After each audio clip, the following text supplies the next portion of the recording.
So we're gonna make a quick and easy fresh tomato Pomodoro sauce. And we're gonna start with some vine ripened tomatoes.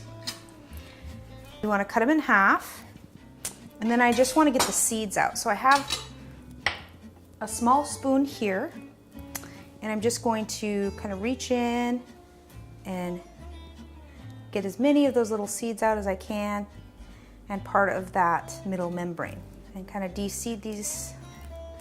And sometimes you can toss your tomatoes in some hot water and then quickly in an ice bath so you could take the skin off if you don't want the skin in your sauce.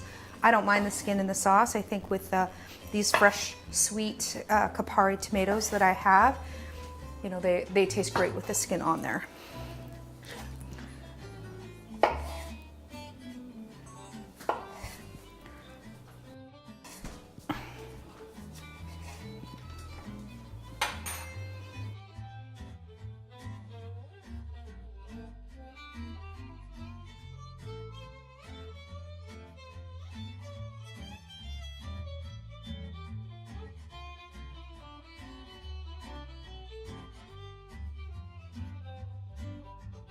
So just take this little spoon and just pop out those middle and save the rest of this tomato for my sauce. You don't have to get all the seeds, but just try to get as many as you can. The best tomatoes for these fresh tomato sauces, I think, are vine ripened tomatoes. But if you don't have any, or if it's winter and you can't get any out of your garden, then go ahead and use San Marzano's canned tomatoes. Those work great too. All right, now that my tomatoes are all seeded, I'm going to give them a rough chop and set them aside, get ready for the sauce.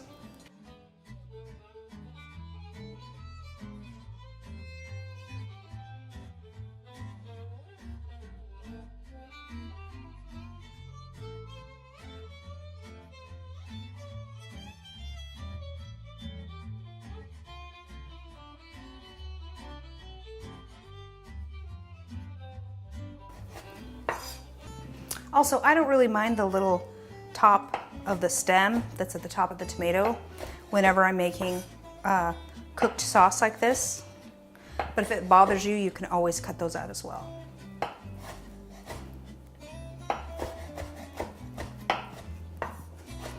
This sauce is a version of the old traditional Pomodoro sauce. In Italy, the simpler the better. So usually they don't add very many ingredients to this sauce at all.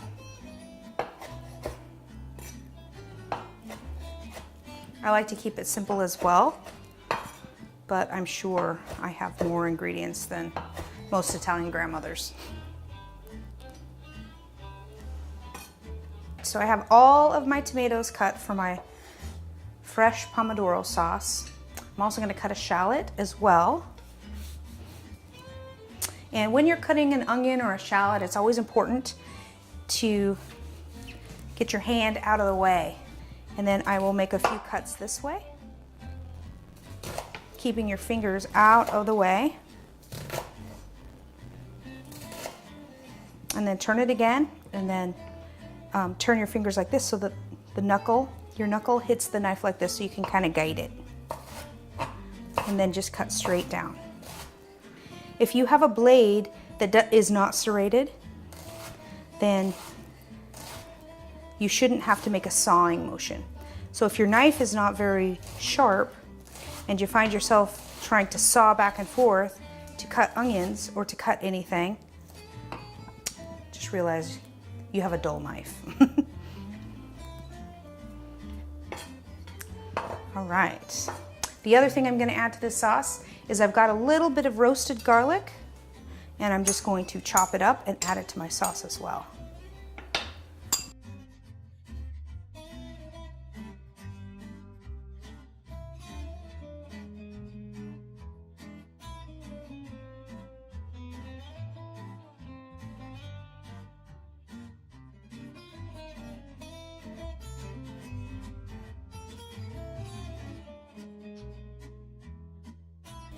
I'm going to put some really good extra virgin olive oil. The olive oil matters for a sauce like this. You want to make sure that you're using the highest quality extra virgin olive oil that you can find.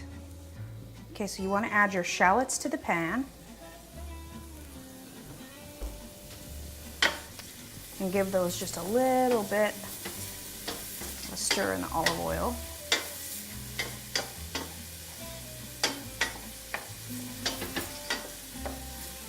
Just cook those down a little bit. I'm going to add a little bit of salt, a little bit of black pepper, which is not specifically traditional.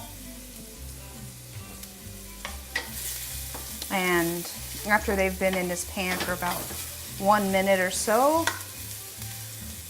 I'm going to add my roasted garlic. And just let that get warm. You definitely don't want to burn your garlic.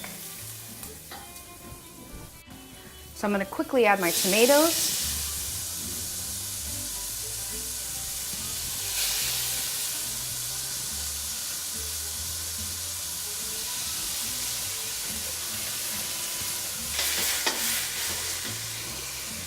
Okay, right now would be a great time to add some of our dried herbs that we're going to be using. So I have a little bit of a mixture of dried basil and dried oregano.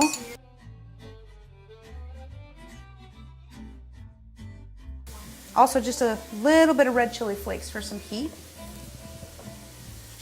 And we're just gonna stir that around and let this sauce kind of come together.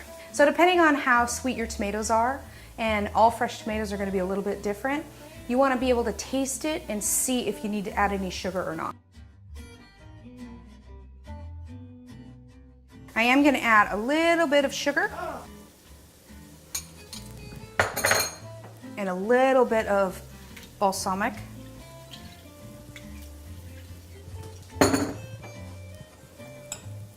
And more salt.